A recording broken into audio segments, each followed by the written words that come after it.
नमस्कार, स्वागत है आपका पब्लिक इंडिया पर। मैं हूं नीलू व्यास। एग्जिट पोल्स के पचड़े के बाद आज एक खबर छपी है इंडियन एक्सप्रेस में, उसको मैं आपको दिखाना चाहती हूँ। ये वो इंडियन एक्सप्रेस की खबर है जिसकी हेडलाइन है, days after PAC summons SEBI chief, BJP MPs claim move against rules to seek speaker's intervention. ये वो खबर है जिसमें कि सितंबर के महीने में पीएसी यानी कि पब्लिक अकाउंट्स कमेटी ने, जिसके चेयरपर्सन है कांग्रेस के वरिष्ठ नेता केसी वेणुगोपाल, तो उन्होंने ये कहा था कि अब पीएसी की एक बैठक बुलाएंगे और देश की जितनी रेगुलेटरी बॉडीज हैं उनका लेखा जोखा, उनकी फंक्शनिंग, उनकी ऑपरेशनैलिटी, उस सब पर हम जांच करेंगे। इस खबर को आते ही ये साफ हो गया था कि माधवीपुरी बुच जिस तरीके से सभी को चला रही हैं, यानी कि securities and exchange board of India को वो चला रही हैं, उस चीज का लेखा जोखा पीएसी लेगी। तो उसके बाद बीजेपी के महकमे में हड़कंप मच गया और पीएसी के अंदर यानी कि पब्लिक अकाउंट्स कमेटी, जिसका जो चेयरपर्सन होता है वो ऑपोजिशन पार्टी का होता है, जिसमें केसी वेणुगोपाल है, लेकिन उसी कमेटी के जो बीजेपी के सांसद हैं वो अब स्पीकर ओम बिरला को पत्र लिख रहे हैं और ये कहते हुए कि पीएसी इस चीज की जांच नहीं कर सकता है। अब क्या कुछ कहा है, वो बड़े इंपॉर्टेंट पॉइंट्स हैं। मैं कुछ कुछ लाइंस इंडियन एक्सप्रेस की पढ़ूंगी और उसके बाद हमारे साथ जो आज के मेहमान हैं अरुण अग्रवाल जी, वरिष्ठ लॉयर और एक्टिविस्ट भी हैं, और साथ में सभी को लेकर बहुत ज्यादा हमने इनके साथ कार्यक्रम भी किए हैं क्योंकि सभी को बहुत अच्छे से अरुण जी जानते हैं। अरुण जी, आपका स्वागत है। और जो पहला सवाल है सर वो यही है कि जो इंडियन एक्सप्रेस की खबर है कि बीजेपी के सांसद अब ओम बिरला को लिखकर ये बता रहे हैं कि भाई पीएसी के चेयरमैन इस तरीके से माधवीपुरी बुच को नहीं बुला सकते। क्या ये चीज, और ये कह रहे हैं कि ये कॉन्स्टिट्यूशनल है। मैं वो लाइंस पढ़ दूं ताकि व्यूअर्स को पता चल जाए कि आखिर निशिकांत दुबे क्या कह रहे हैं। निशिकांत दुबे ने ये कहा है कि PAC's move would destabilize the country's financial structure and economy। ये पहला पॉइंट उन्होंने लिखा है कि अगर पीएसी इस तरीके से सेबी के चीफ को बुलाती है तो it will destabilize the country's financial structure and economy while performing the functions of chairman public accounts committee. Mr. KC Venugopal has committed an unconstitutional and disdainful act of announcing an inquiry against SEBI chief by the PAC, which is against the constitutional provisions and in clear violation of Rule 308 of the Rules of Procedure and Conduct of Business। यानी कि जो rules and procedures of conduct हैं 308, उसका violation वो बता रहे हैं। और फिर उन्होंने ये request किया है, I request your good self to restrain Mr. KC Venugopal not to play at the hands of the aforementioned toolkit and misuse his position as chairperson of the Public Accounts Committee। ये लिखा है निशिकांत दुबे ने। तो क्या कहेंगे sir इस पर कि अगर बीजेपी के सांसद निशिकांत दुबे, तो देखा जाता है कि वो हर मुद्दे पर बीजेपी को डिफेंड करते हैं और इस तरीके के इश्यूज पर वो संसद में भी बहुत ज्यादा मुखरता से बोलते हैं, तो ये जो बातें कह रहे हैं उसमें कितना दम है? भाई निशिकांत दुबे जो हैं ये तो अडानी के एकदम खास आदमी हैं। आपने जो देखा, जो महुआ मोइत्रा के साथ जो इनकी भिड़ंत हुई, एजुकेशनल क्वालिफिकेशन और ये और उसका जो है विटनेस में नहीं लाने दिया गया, जो उन्होंने एक चिट्ठी वहां से जो लिखी गई थी बिल्डर के लड़के की, तो इनकी तो कोई क्रेडिबिलिटी नहीं है। He is nothing but a PR man of Adani. अब वो पीआर आदमी है तो वो पीआर के ही तरह काम करेंगे, इसी तरह की चिट्ठी लिखेंगे। क्योंकि देखिए, पार्लियामेंट्री कमेटी को किसी भी अफसर को कहीं से भी बुलाने का पावर है। अमेरिका में तो आप देखेंगे कि सबसे शीर्ष लेवल पर जो बैठा रहता है उसको बुलाया जाता है कमिटीज में और उसका पूरा लाइव टेलीकास्ट होता है कि पूरी दुनिया देख पाए कि देखिए किस तरह से डेमोक्रेसी फंक्शन करती है। और वहां पर पार्टीशन लाइंस पर जरूर क्वेश्चनिंग होती है कि जहां जिसका जो इंटरेस्ट रहता है, लेकिन वो टेलीकास्ट होता है। यहाँ तो टेलीकास्ट भी नहीं होता है। भले चेयरमैन, ये कन्वेंशन है कि पीएसी का चेयरमैन जो होगा वो अपोजिशन का होगा, तो इसलिए वेणुगोपाल हैं उसके चेयरमैन।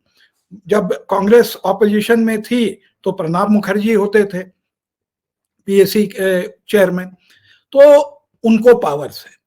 अब कमिटी के अंदर में चूंकि प्रो रेटा बेसिस पर अपॉइंटमेंट होता है, तो उसमें majority ruling party and its allies की होती है। तो अभी इसमें क्या स्टेक है, आप समझिए कि क्यों ये इसको रोकना चाहते हैं। अडानी के पास जो ओवर इनवॉइसिंग और बाहर में पैसा डाला जाता है, जिसके कारण कि ये पूरा इन्वेस्टिगेशन हो रहा है और प्राइस रिगिंग हो रही है, तो वही सब्सटैंशियल पैसा जो है ये भाजपा को जाता है, जिससे कि ये सरकार गिराई जाती है। आपने देखा होगा कि इलेक्ट्रल बॉन्ड में, जो मैं पहले से कह रहा था, अडानी जी का कहीं भी नाम नहीं, जैसे कि उन्होंने एक पैसा भी नहीं दिया। लेकिन हम जानते हैं कि ये सरकार में जो इतने ज़्यादा डिसीशंस हिंदुस्तान में और हिंदुस्तान के बाहर लिए जा रहे हैं, जिसके कारण अडानी को हिंदुस्तान की प्राइम प्रॉपर्टीज जो है दी जा रही है, जिसको कि अंग्रेज के जमाने में उनको भी नहीं मिली। वो हर प्राइम प्रॉपर्टी इंडिया की, वो क्या तो एयरपोर्ट हो या वो सड़क हो या वो पोर्ट हो, सब इनको दी जा रही है वन बाय वन, या वो खाने हो या बिजली बनाने का वो ठेका जिसको कि सारा सरकार खरीदेगी। तो उसके अंदर में जो दाम बढ़ा के जो एक्स्ट्रा प्रॉफिट लिया जाता है, वो प्रॉफिट जाता है पार्टी को और वो जाता है इस डिसीजन में, और उस पैसे से सरकारें गिराई जाती हैं और नई सरकारें आती हैं। अगर आप चाहेंगे भी तो आप एमएलए एमपी जो है चेक से नहीं खरीद सकते हैं, वहां तो कैश ही लगेगा। Obviously. और चेक का वो नहीं होगा। ये कितना ये नोटबंदी किए कि हम कैश इकॉनमी, अरे किसको बेवकूफ बना रहे हैं। सबसे ज्यादा तो तुम्हारे यहाँ पॉलिटिकल करप्शन है, 2 नंबर का काम करते हो और कहते हो कि हम कैश इकॉनमी कर देंगे, तो कैसे खरीदोगे। कितनी इन्होंने सरकारें पलटी, और हर एक सरकार जो पलटी, आप मिनिमम मान के चलिए कि 200-300 करोड़ रुपया खर्चा हुआ, multiply it by the number of governments जिनको कि इन्होंने गिराया। अब ये सारे पैसे वहां से आए, अब वो पैसे कैसे आए और इनमें क्या खेल है, क्यों ये नहीं चाहते हैं कि इसको मैं लिंकअप करूंगा कि सेबी चेयरमैन नहीं आवे।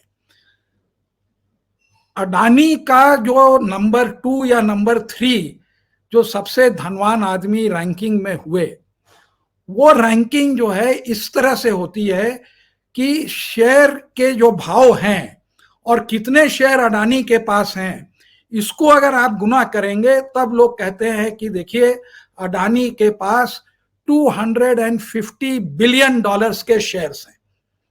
तो ये पूरे धंधा उंधा जो करते हैं वो सारा उनका वेल्थ पोर्ट में नहीं होता है, उससे नहीं रिफ्लेक्ट होता है, इससे रिफ्लेक्ट होता है कि शेयर का क्या दाम है। तो अगर ये शेयर का दाम हम मैनिपुलेट करके चौगुना कर दें तो उसके 2 कारण हैं, दो फायदे हैं। एक तो कि ये दिखाता है कि हम इतने ज्यादा धनवान हैं कि मेरी रैंकिंग है। दूसरा है कि इस कीमत से हम बैंक से और पैसे उठा सकते हैं। तो हम कितनी कंपनियां या कितने और हिंदुस्तान के प्राइम एसेट्स, जो आपको मैंने कहा खान हो या कोयले का खान हो या पोर्ट हो या हवाई अड्डा हो, तो हम उससे खरीद सकते हैं। तो प्राइस मैनिपुलेट करके उसको ऊंचा रखना इज फंडामेंटल अडानी के सक्सेस के का कारण बनना। और इस प्राइस मैनिपुलेशन को जो अलाउ करता है वो कोई और आदमी नहीं है, वो सेबी का चेयरमैन है। तो तोते की जान कहाँ है, सेबी के चेयरमैन के पास। बिल्कुल, आपने बिल्कुल सही एक्सप्लेन इसको किया। लेकिन जो इसकी जो टॉपिकलिटी है और आज ये जो खबर छपी है वो इंडियन एक्सप्रेस में, वो इसलिए है क्योंकि पीएसी ने एक डेट डिसाइड की है और वो है 24 अक्टूबर। 24 अक्टूबर को वो ये चाहते हैं कि सेबी के चीफ आए सामने और उनसे पूछताछ की जाए। क्योंकि ये लाइन है जो इंडियन एक्सप्रेस की कि the PAC Friday finalized its agenda for its October 24th meeting, और उस एजेंडे में ये लिखा हुआ है briefing by audit followed by oral evidence of the representatives of the Ministry of Finance and Securities and Exchange Board of India on the subject. Performance review of regulatory body established by the Act of Parliament. Oral evidence of the representatives of the Ministry of Communications, Department of Telecommunications and Telecom Regulatory Authority of India on the subject. Performance review of regulatory body established by the Act of Parliament. ये जो चिट्ठी गई है इसका subject है कि सभी को तलब किया जाएगा। अब अभी इस चीज को लेकर कुछ क्लैरिटी नहीं है कि माधवीपुरी बुच खुद सामने आएंगी या फिर वो अपना कोई रिप्रेजेंटेटिव भेजेंगी, लेकिन ये कितनी बड़ी बात है कि अगर उनको संसद के सामने पीएसी तलब करेगा। और क्या आपको कभी याद है कि इस तरीके से सभी के किसी भी पहले के जो पहले चीफ्स रहे हैं उनको क्या इस तरीके से कभी संसद के सामने बुलाया गया है? देखिए, हमें इतना तो जरूर याद है कि डीआर मेहता को जो जॉइंट पार्लियामेंट्री कमेटी बनी थी उसमें बुलाया गया था, और ये कहीं भी कोई बार नहीं है कि आप कोई रेगुलेटरी बॉडी के चीफ को नहीं बुला सकते, स्पेशली जबकि उसके अंदर में इतना बड़ा घपला हुआ कि स्विट्जरलैंड में आपका वो पूरा पकड़ा गया। इनफैक्ट आज हमारे पास एक स्विट्जरलैंड के नागरिक हैं जो आए हुए थे, जो हमारे वाइफ के रिश्तेदार लगते हैं, वहाँ के नागरिक हैं। तो उन्होंने हमें एक लेख वहाँ का जो पेपर पढ़ा हुआ था, फ्रेंच में था, वो उन्होंने दिया। तो जिस वेबसाइट ने ये स्टोरी पब्लिश करी कि स्विस बैंक में ये गड़बड़ करते हुए पकड़ा गए और वहाँ के 5-6 बैंकों ने इनकी शिकायत करी प्राइस मैनिपुलेशन की, तो उस वेबसाइट के ऊपर इन लोगों ने अटैक कर दिया, आप समझ, स्पैम करके। तो वो वहां से बची और उन पर भी बहुत दबाव डाला गया, और उसमें यह कहा गया है कि मोस्ट प्रोबेबली ये फ्रेंच बैंक्स जो हैं स्विट्जरलैंड में, वहाँ 2-3 तरह के लैंग्वेज वगैरह चलती है, मोस्ट प्रोबेबली वहां पर ये पैसा रखा हुआ है, और साफ यही अडानी है कि प्राइस मैनिपुलेशन ये सब की बात की गई। तो जब बाहर में इस तरह की बदनामियां हो रही हैं, लेख छप रहे हैं, क्योंकि देखिए प्राइस मैनिपुलेशन एक ऐसी चीज है कि एक बहुत फ्रीक्वेंटली ये स्टॉक मार्केट में किया जाता है, ये किसी से छिपी नहीं है, ये केवल हिंदुस्तान का एक मामला नहीं है। बात है अरुण जी, जो बात आपने जो कही निशिकांत दुबे के बारे में कि भाई वो अदानी के सबसे बड़े पीआर मैन है, लेकिन निशिकांत दुबे का ये बात कहना कि अगर सेबी की चीफ को बुलाया जाएगा so that is something which is equivalent to destabilising the economy, और जिस तरीके की बात वो कर रहे हैं कि फाइनेंशियल स्ट्रक्चर को डिस्टेबलाइज करेगा, क्या ये ऐसा होता हुआ आपको नजर आ रहा है? एकदम मोदी के राज में अगर आप अडानी को डिस्टेबलाइज करिएगा तो आप इंडिया की फाइनेंशियल इसको कर रहे हैं, इसमें कोई डाउट नहीं है। अरे ये तो बहुत छोटी बड़ी बात ये है, रिलायंस ने एक बार आरटीआई में कह दिया था, हमने कोई मांगा कि कौन से दलाल हैं जो इन्वॉल्व थे ये प्राइस मैनिपुलेशन में, तो उन्होंने ये डिफेंस लिया कि इंडिया की इकोनॉमी डिस्टेबलाइज हो जाएगी। तो ये जो धंधेबाज हैं ना, वो सारे यही सोचते हैं कि आई एम इंडिया, वो पैसे से चलता है, I am holding most of the assets. तो वो तो एकदम सही कह रहे हैं। और एक बात आप मान लीजिए, एक एक शब्द जो निशिकांत दुबे बोलते हैं वो शब्द अडानी के हैं। He has been planted there as an MP by these people. उनके आप हिस्ट्री देखिए, खुद ही एक मेडिकल कॉलेज को टेक ओवर करने में फंसे हुए हैं ये लोग। तो इनकी कोई क्रेडिबिलिटी नहीं है। ये जो ब्रूट मेजॉरिटी है उससे ये चाहेंगे कि ऑपोजिशन की जो ये इंक्वायरी है उसको कुचल दें।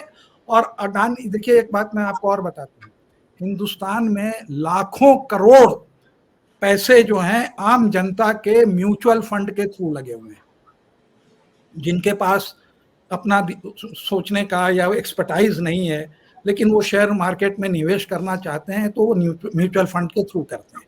सबसे पुरानी म्यूचुअल फंड थी यूटीआई। उसके अलावा अब इतने सारे आ गए हैं कि हर एक एचडीएफसी हो या जो भी इतने सारे जो हैं वो सब उनके बहुत तरह के म्यूचुअल फंड हैं, आईसीआईसीआई सब ने बना रखे हैं। इनमें से कोई भी ऐसा नहीं है कि अडानी के शेयर में इन्वेस्ट किया हो। इनको डिस्क्लोज करना पड़ता है हर 3 महीने पे। तो आप पाएंगे कि इसमें इतनी बड़ी म्यूचुअल फंड इंडस्ट्री है जिसमें लाखों करोड़ रुपए लगे हुए हैं, और अडानी का जो मार्केट कैपिटलाइजेशन है वो भी लाखों करोड़ का है, लेकिन क्या कारण है कि कोई भी उनको ऐसा म्यूचुअल फंड का एक्सपर्ट नहीं मिलता है जो कहता है कि ये पैसे लगाने वाली कंपनी है, जबकि इनका शेयर इतना ज्यादा बढ़ता है। इसमें पैसा किसने लगाया? यही सरकार की ये LIC और SBI ने, इसलिए कि वो शेयर जो है बाजार में नहीं आवे और ये प्राइस का मैनिपुलेशन करते रहे। तो देखिए, ये पूरे सरकार, वो जो उन्होंने कहा कि इंडिया की इकोनॉमी डिस्टेबलाइज हो जाएगी, तो आप मानिए Adani is BJP, BJP is Modi, and Modi is India, and that is why Adani A is equal to B, B is equal to C, and C is equal to D, therefore A is equal to D. तो ये equation में वो सही कह रहे हैं, और मैं भी इस बात से सहमत हूं कि आज इंडिया का नाम वो ईस्ट इंडिया कंपनी नहीं, अडानी एंटरप्राइजेस तो कंपनी का नाम है, वो उनके नाम पर रख दिया जाए तो बहुत गलत नहीं हो। बिल्कुल। अब मैं दर्शकों को ये बता दूं कि निशिकांत दुबे ने ये चिट्ठी 9 सितंबर यानी कि 9 सितंबर को लिखी थी, और जो इंडियन एक्सप्रेस की जो स्टोरी है वो भी यही इसी चीज को कह रही है कि Dubey wrote the letter on September 9th after PAC suo moto decided to review the performance of SEBI. The BJP MPs in the panel cited rules to say that the panel did not have the powers to review the performance of a regulatory board, as the CAG could not audit it unless the center permitted it. अब ये line का क्या मतलब है अरुण जी? मैं फिर से एक बार पढ़ रही हूँ कि निशिकांत दुबे ने चिट्ठी लिखी कि भाई मैं बताता हूँ, वो कुछ हद तक, वहां तक तो कुछ हद तक बात सही है। मैं जो सही बात है, मैंने एक बात कहा कि सेबी जैसा भ्रष्ट ऑर्गेनाइजेशन, और हमको वो डिफेम करना, सू करना चाहे तो करें, नॉन ट्रांसपेरेंट ऑर्गेनाइजेशन और अनअकाउंटेबल ऑर्गेनाइजेशन, कोई भी ऐसा ऑर्गेनाइजेशन नहीं है, क्योंकि वो रेगुलेटरी बॉडी हैं। जैसे RBI रेगुलेटरी बॉडी है, जैसे इलेक्ट्रिसिटी के जो रेगुलेटर होते हैं, जो उनको वो होते हैं, जैसे टेलीकॉम का जो है रेगुलेटरी बॉडी है, वैसे ही सेबी की रेगुलेटरी बॉडी है। तो हमने एक बार CAG को शिकायत करी थी कि इनके यहाँ ये घपला हो रहा है, तो उन्होंने लिख के कहा कि we are not in a position to audit, जैसे कि वो इनकम टैक्स को ऑडिट करते हैं और कहते हैं कि इनकम टैक्स में इतना घालमेल हुआ, तो इतने पैसे जो है इनकम टैक्स ने इस कारण से रिकवर नहीं किए, तो उनकी होती है। ये काम सेबी के साथ नहीं होता है, लेकिन इसका ये मतलब नहीं है कि अगर कंटिजेंट पावर है तो उनको जो है कोई अकाउंटेबिलिटी, मतलब कि क्या वो सेबी एक छूटा सांड है कि वो जो मन में आए भागे और करे और उस पर कोई भी लगाम नहीं ले सके? इसी बात को जस्टिस हेगडे ने एक क्लियरेंट के जजमेंट में 2003 या 4 का है, और यही बात कहा कि this concentration of power whether is constitutional or not is a question of for another day। सब तरह के पावर इनको दिए हुए हैं, तो इनका पूरा दम लगा देंगे कि नॉट ओनली माधुरी बुच, सेबी का भी कोई ऑफिशियल जो है CAG जो है पब्लिक अकाउंट्स कमेटी में नहीं आवे, और आप देखिएगा ओम बिरला एकदम मोहर लगा देंगे कि यह है। तो ये जो घालमेल चल रहा है, ये पूरा केंद्रित है सेबी के ऊपर। सेबी को 10 साल से मालूम है कि ये प्राइस मैनिपुलेशन हो रहा है, लेकिन 10 साल से उन्होंने इसका कभी भी इन्वेस्टिगेशन नहीं किया। इतने महंगे कंप्यूटर और सॉफ्टवेयर ले आए हैं, और जो एक हर इन्वेस्टर को, हर म्यूचुअल फंड को, हर फॉरेन इन्वेस्टर को, हर डोमेस्टिक इन्वेस्टर को दिखता है कि इनके शेयर कम से कम 4 गुना 5 गुना जो है औसत से ज्यादा है। इनफैक्ट सुचिता दलाल के हस्बैंड जो हैं देवाशीष बसु, वो तो कहते हैं कि इनका प्राइस अर्निंग रेशियो 417 है, जबकि जो है 40 से ज्यादा होना नहीं चाहिए, तो उनके मुताबिक तो ये 10 गुना से ज्यादा है। लेकिन अरुण जी, अब क्या होगा? जो अब प्रोबेबिलिटी है कि अगर निशिकांत दुबे ओम बिरला को, स्पीकर को चिट्ठी लिख के ये बोल रहे हैं कि भाई पीएसी के पास पावर्स नहीं है, अगर वह आदमीपुरी बुर्ज को बुलाया जाएगा तो वो कंट्री की इकोनॉमी को डिस्टेबलाइज करेगा। तो क्या अगर स्पीकर कह देंगे कि भाई उनको नहीं बुलाया जाए तो फिर पीएसी क्या कर लेगी, क्या कर लेंगे केसी वेणुगोपाल इस चिट्ठी को लिखने के बाद भी? नहीं, देखिए उनके पास मेजॉरिटी है, कमिटी में मेजॉरिटी है, और ओम बिरला की बहुत न्यूट्रलिटी तो नहीं, उनकी वो इज्जत तो है नहीं जो कि सोमनाथ चटर्जी की थी या अनेक उनके पहले के स्पीकरों की थी। ही वो देखा जाता है कि बहुत पार्टीशन आदमी है और खुद कहते भी हैं। तो वो जो है कुर्सी पर जो बैठे हैं, तो अगर वो न्यूट्रल होते। लीगली निशिकांत दुबे कितने सही हैं? क्योंकि उन्होंने ये भी कहा है कि BJP MP argued that the functions of the PAC as per the rules of the procedure and conduct of business in Lok Sabha include, अब उन्होंने बताया है कि पीएसी क्या क्या चीजें कर सकती है, which includes the examination of accounts showing the appropriation of sums granted by parliament for the expenditure of the government of India, the annual finance accounts of the government and such other accounts laid before the house as the committee may think fit। तो क्या ये सेबी का जो जांच है ये क्या वाकई में पीएसी के एम्बिट में आता है? अगर जो ये बात कह रहे हैं जी, मैं आपको समझाता हूं क्यों आता है। अगर अडानी का ये जो प्राइस मैनिपुलेशन है पकड़ा जाता है और उनके ऊपर 2000 करोड़ रुपए का अगर फाइन डाला जाता है, क्योंकि ये छोटा मोटा मैनिपुलेशन नहीं है, तो ये 2000 करोड़ रुपए सेबी के जेब में नहीं जाएंगे। एज पर दैट लॉ जो होगा वो जाएंगे सरकार के जेब में। अब सेबी को घूस मिली या जानबूझ के या पद का प्रलोभन देके उनको कहा गया कि please don't look that side, खबरदार आपने उधर देखा तो, और आप मान गए, तो देश का 4000 या 2000 करोड़ 5000 करोड़ का नुकसान हुआ कि नहीं हुआ? और अगर नुकसान हुआ तो वो अकाउंट्स देखेगा कि और कोई आदमी देखेगा? लेकिन जो निशिकांत कह रहे हैं अपने बातों में बार बार कि भाई सीएजी ने कोई रिपोर्ट अभी तक पब्लिश नहीं किया है सेबी पर, तो फिर इसका दायरा लिमिटेड हो जाता है। इस पॉइंट पर ये कितने सही है? अगर मान लीजिए कि सीएजी ने रिपोर्ट सेबी पे कोई नहीं पब्लिश की है, तो क्या can PAC really go ahead with its investigation? PAC can direct CAG to audit and PAC has the power to do so. आप ये कह रहे हैं कि पीएसी वंस द कमिटी, देखिए 3 पार्ट में है सेबी का रोल। हाँ, एक पार्ट है एग्जीक्यूटिव, लोगों को पकड़ना, डायरेक्शन देना, ये रेगुलेशन बनेगा, इतना मार्जिन होगा, हाँ ये शेयर इस कैटेगरी का है, ये उनका जो है रोल है लॉ मेकिंग। दूसरा है लॉ मेकिंग पावर्स, उन्हीं ने कानून बनाया कि कोई भी आदमी प्रमोटर जो है 75% से ज्यादा शेयर अपने पास नहीं रख सकता, और अगर रखता है तो उसके शेयर लिस्ट नहीं होंगे। तो ये उन्हीं का कानून बना हुआ है। Plus it has got adjudication, मतलब जुडिशियल पावर। तो इस बॉडी में ये तीनों तरह के पावर्स हैं।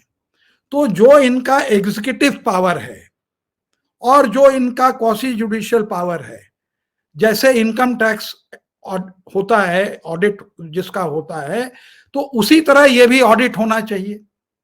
जो ये नहीं हो रहा है, अगर नहीं कर रही है, तो सीएजी प्रोएक्टिव तो हो नहीं सकती है, कहेगी कि हम ये करें, तो अकाउंट्स कमिटी उनसे पूछेगी कि भाई ये जो है आप इसको क्यों नहीं ऑडिट कर रहे हैं। या जो इनकी एक बैलेंस शीट होती है, जो इतना पैसा वो खर्चा करते हैं, तो वो पार्ट जो है जहां तक हमें मालूम है, क्योंकि वो बैलेंस शीट इशू करते हैं, तो वो शायद ऑडिट होती होगी या कोई ना कोई ऑडिटर उसको ये करता होगा। लेकिन जो ये बेईमानी करके हिंदुस्तान या कंट्री का जो रेवेन्यू आना है इन लोगों के, ये वो तो ऑडिट होना ही चाहिए। ये तो नहीं हो सकता कि माधुरी बुच और अडानी दोनों मिल जाएं और सरकार के हजारों करोड़ रुपए का जो है नुकसान कर दें, और उसके बाद ये स्पीकर और निशिकांत दुबे कहें कि no you can't look into it. But eventually क्या लगता है नहीं, इवेंचुअली आपको क्या लगता है, क्या ये मैटर कोर्ट तो जा ये सकता है? तो अरे इंडियन मैं आप एक्सप्रेस, भाई इंडियन देखिए एक्सप्रेस आप स्टोरी आखिरी देखिए पैराग्राफ। देखिए the source of wealth of BJP is Adani. ये सरकार अडानी, जो वो कहते हैं वो गलत नहीं कहते हैं राहुल गांधी। और ये कभी भी कुछ हो जाए, अडानी के ऊपर क्वेश्चन उठा दिया तो एक को तो महुआ मोइत्रा को तो निकाल दिया पार्लियामेंट से, और राहुल गांधी के ऊपर वहां पर केस करके उनको घर से निकाल दिया। तो ये लेवल पर जो अडानी को ये प्रोटेक्ट करते हैं, और जो भी पार्लियामेंट में अडानी के खिलाफ बोला गया सारे को एक्सपंज कर दिया गया। किसने एक्सपंज किया? आज तक इस तरह का हमने नहीं देखा कि कैपिटलिस्ट के खिलाफ किसी ने बोला हो और उसको जो है प्रोसीडिंग से एक्सपंज कर दिया गया हो। तो यही ओम बिरला ने कहा। तो देखिए दोनों का एक ही नाम है, दे आर सिनोनिमस आज के तारीख में। चारों चीज, be it Adani, BJP, government and the nation, एक ही नहीं, है। लेकिन जो लास्ट पैराग्राफ है इंडियन एक्सप्रेस की रिपोर्ट का, उसमें लिखा है कि Nishikant Dubey has said that CAG has not published any report on the conduct of SEBI chief, nor the current charges have any linkage to the appropriation accounts of the Indian government. तो Therefore, मैं तो now the question is, मैं मैं ये line पढ़ देती हूँ पूरी, इसके बाद फिर आपसे जवाब देती हूँ. Therefore, now the question arises as to what are the compelling reasons on the basis of which Mr. K.C. Venugopal has announced an unconstitutional, illegal, and highly deplorable act to investigate the allegations of conflict of interest of Mrs. Madhavi Puri Butch, SEBI chief by Accounts Committee. ये लिखा है उन्होंने जी। देखिए किस तरह से नुकसान हो रहा है देश का। मैं भी एक सिटीजन हूं, मैं भी टैक्स देता हूं और मेरे भी इन्वेस्टमेंट हैं स्टॉक मार्केट में। तो जो ये कह रहे हैं कि किस तरह से आपका वो नुकसान हुआ, वही मैं बार बार कह रहा हूं कि अगर रेगुलेटर इन्वेस्टिगेट करता और ये दिखाई देता कि ये 18% 17% जो शेयर बाहर से आए हैं विनोद अडानी के, इसके कारण प्राइस का मैनिपुलेशन हो रहा है, और उसके बाद अगर सेबी उसके ऊपर फाइन लगाती, 600-700 करोड़ का तो फाइन उन्होंने नेशनल स्टॉक एक्सचेंज पे लगाया था। रिलायंस के ऊपर 500 करोड़ का उन्होंने वो जुर्माना लगाया हुआ है जो अभी तक उन्होंने पेमेंट नहीं किया है। वो जुर्माना 3000 करोड़ का होना चाहिए था, जिस केस को मैंने खुद लड़ा। तो ये सब वहां पर, तो ये पैसे जो हैं अगर आते हैं सरकार में तो उससे गरीबों का भला होता है। ये भी तो एक आय है सरकार की। तो वो जो भी आय है सरकार की, वो उसकी ऑडिट होनी चाहिए कि नहीं होनी चाहिए। अगर मैं 1 मिनट के लिए मान लूं कि सीएजी ने नहीं ऑडिट किया, तो ये सीएजी की भी तो अकाउंटेबिलिटी है कि फिर उसको डायरेक्ट किया जाए कि इनके पिछले 10 साल के जो हैं वो सारे ऑडिट हों। ये भी नहीं होगा।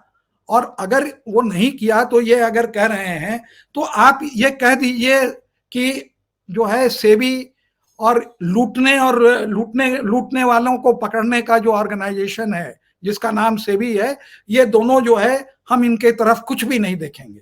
तुम लूटो, और जो दरोगा हमने वहां पर इस्टेब्लिश किया है उस दरोगा से आप कुछ भी नहीं पूछ सकते हो। They are immune to all the laws of this country. ये बतावे ना फाइनली क्या होगा, आपको क्या लगता है? मेरा आखिरी सवाल है कि क्या माधवी पुरी बुच को फाइनली बुलाया जाएगा पीएससी के सामने, या फिर ये चीज अभी इस पे कोई क्लैरिटी नहीं है?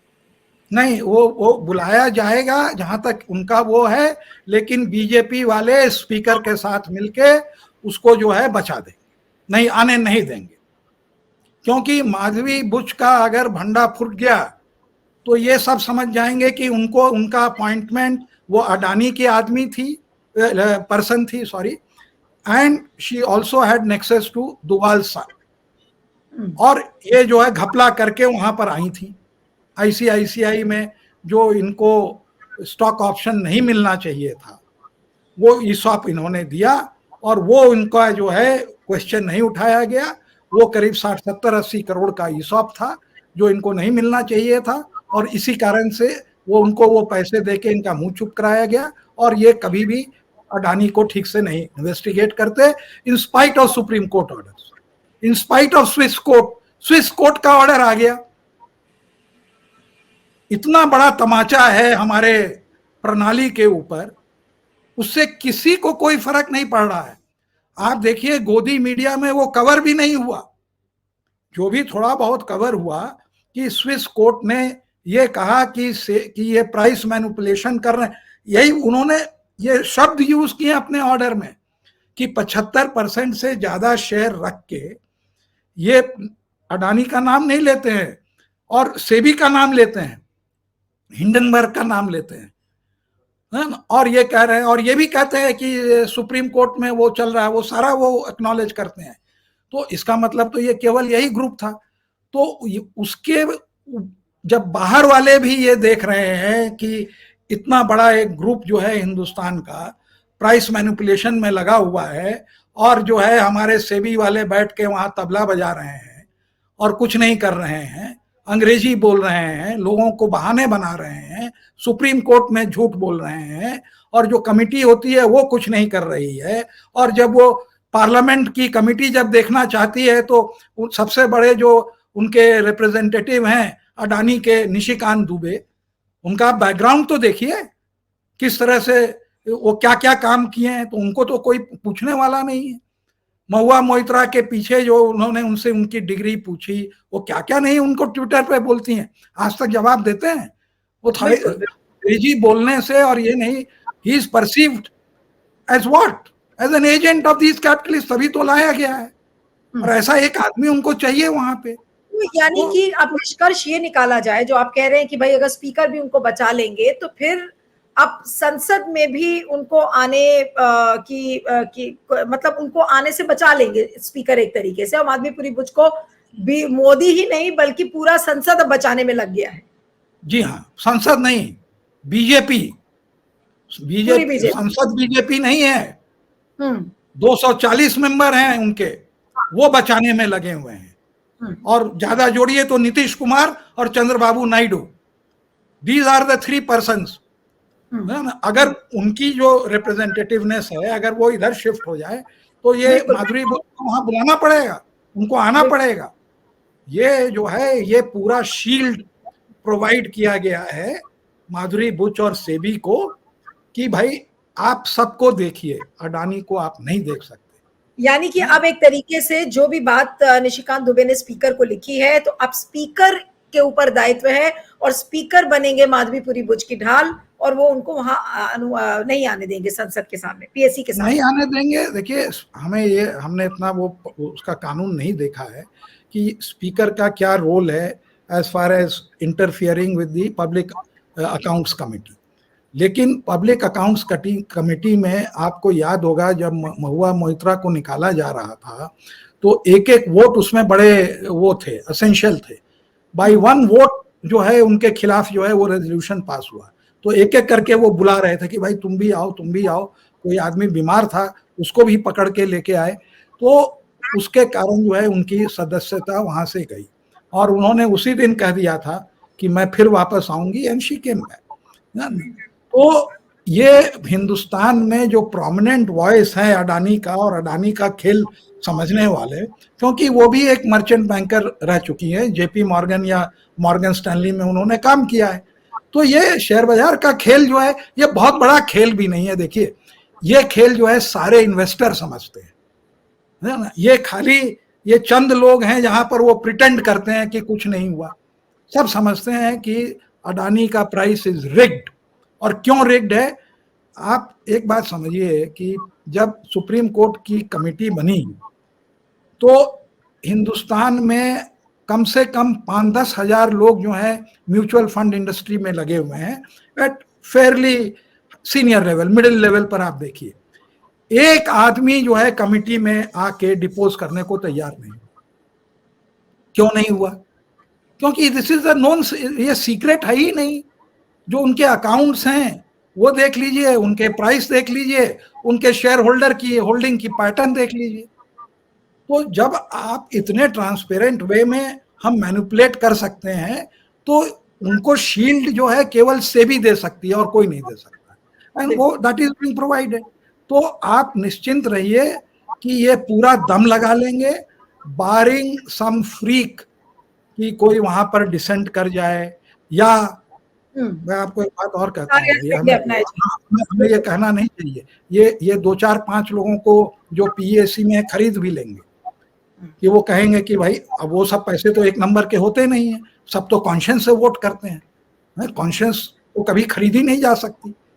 लेकिन ये 2-4 को पक्का इधर से उधर कर देंगे। लगता क्या है, you have two by just 3 और 4, एंड व्हाट इज, जब आपका शेयर ओवर प्राइस्ड है लाखों करोड़ से, तो ये 5-10 करोड़ होता क्या है, it is nothing, this is expenses, बिल्कुल ये इनका एक्सपेंस है। तो इसलिए आप निश्चिंत रहिए कि ये जो है 2-4 एमपीओ को खरीद के ये चीज जो है उनको समन नहीं होने देंगे, और इसका रिपरकशन ये होगा कि इनकी और बदनामी होगी, और लोग इसको डिस्कस करेंगे, और ये होगा कि देखिए ये पीएससी में भी इनको बचा दिया है, लॉन्ग रन में इनको बहुत डैमेज करेगा। बिल्कुल बिल्कुल।